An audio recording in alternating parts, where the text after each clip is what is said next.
Après quasiment 715 000 emplois détruits en France au premier semestre, combien vont encore disparaître dans les mois à venir? On en parle avec vous, Marc Vigneault. Bonjour Marc. Bonjour David. Journaliste au Point, c'est l'INSEE qui nous a donné les chiffres hier. L'épidémie de Covid a entraîné la destruction de 700 000 emplois, enfin un peu plus de 700 000 postes sur le premier semestre. 715 000. Et là, on se dit, malgré les mesures de chômage partiel, protectrices évidemment pour les salariés, on a quand même ce chiffre qui est dramatique, qui est terrifiant. Et là, on se dit, mais qu'est-ce qui se serait passé si, d'aventure, l'État n'avait pas payé les factures et les salaires avec le chômage partiel? C'est là où on voit que la stratégie française qui a été adoptée un peu partout en Europe et avec un régime particulièrement généreux en France a permis de limiter fortement la casse sociale. Ça se voit dans les chiffres de l'INSEE. Quand l'INSEE nous dit…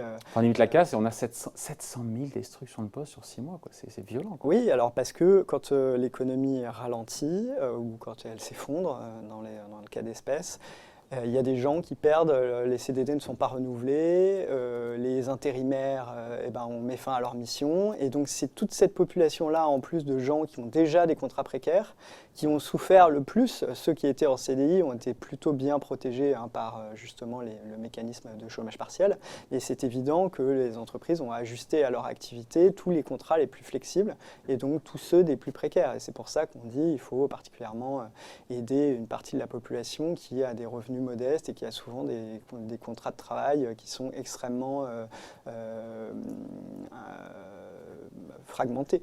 Ouais. On se dit que s'il n'y a pas eu l'aide de l'État et le chômage partiel, on serait largement au-delà du million de destructions de postes. Ouais, c'est très difficile à évaluer, mais oui, il y a eu à peu près 8 millions de personnes effectivement au chômage partiel à certains pics. Donc ça veut dire que si on avait… Alors ils n'auraient peut-être pas tous été licenciés, et puis le chômage partiel, ça peut être du chômage sur toutes les heures, 35 heures, ou ça peut être quelques heures dans la semaine, mais ça donne une idée de l'ampleur du tsunami qu'on aurait pu vivre si l'État n'avait pas en quelque sorte effectivement nationalisé les salaires pendant la période de confinement.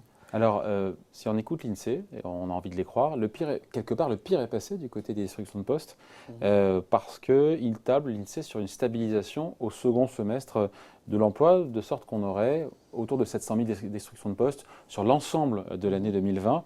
Et là, je me dis, mais comment on explique ça? Et donc, c'est-à-dire que vraiment, pour le coup, le pire est derrière? Bah oui, la période la plus dure, c'est quand le confinement a commencé en mars, et puis jusqu'à fin mai, mi-mai en fait, et puis après juin, juillet, août, l'économie s'est quand même assez fortement redressée, plus qu'attendu d'ailleurs.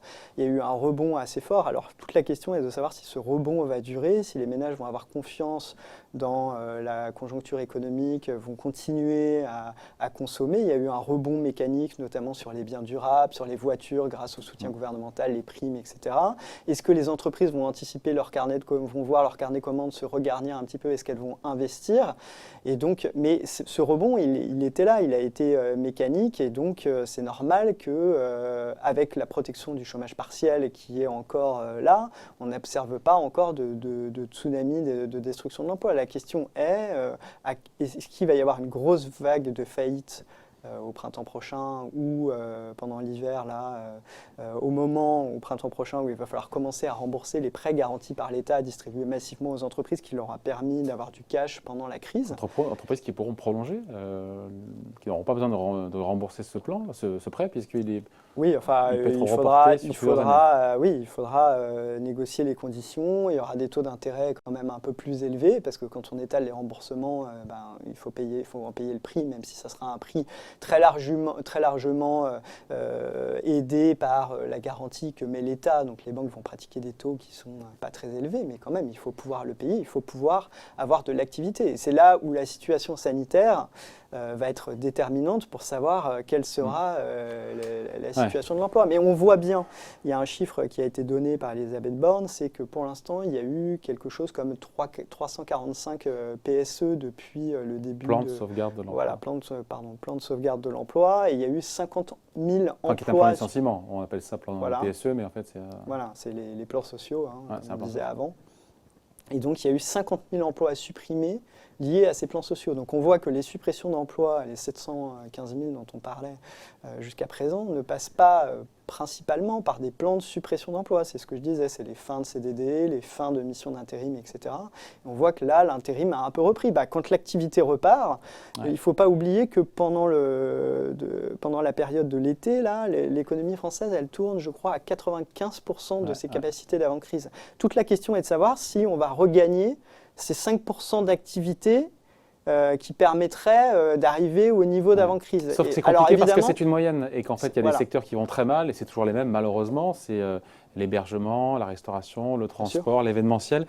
Et c'est vrai que parler de stabilité, comme le dit l'INSEE, sur le second semestre en termes de création de postes, ou de destruction de postes, c'est une superposition de différents secteurs. Oui, et on sait que les secteurs qui vont mal, qui allaient mal, vont toujours mal. Peut-être un peu moins, mais toujours. Il y a des secteurs qui vont extrêmement souffrir, mais c'est pour ça que le gouvernement a prévu que dans le tourisme au sens large, hôtellerie, restauration, sport, salles de spectacle, etc., les mesures de chômage partiel vont être maintenues beaucoup plus tard, avec peu de baisse de la prise en charge de l'État par rapport à ce qui va se faire dans les conditions générales.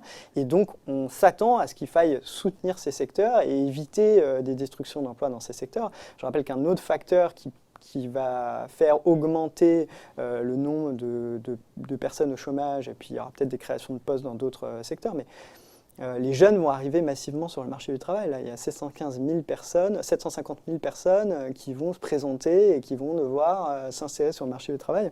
Donc la question aussi, c'est celle de l'efficacité des dispositifs gouvernementaux mis en place pour éviter cette vague. Alors vous avez vu qu'on avait augmenté les dispositifs d'emploi aidé. Il y en aura à peu près 60 000 dans le secteur privé, je crois, et 60 000 dans le secteur non marchand.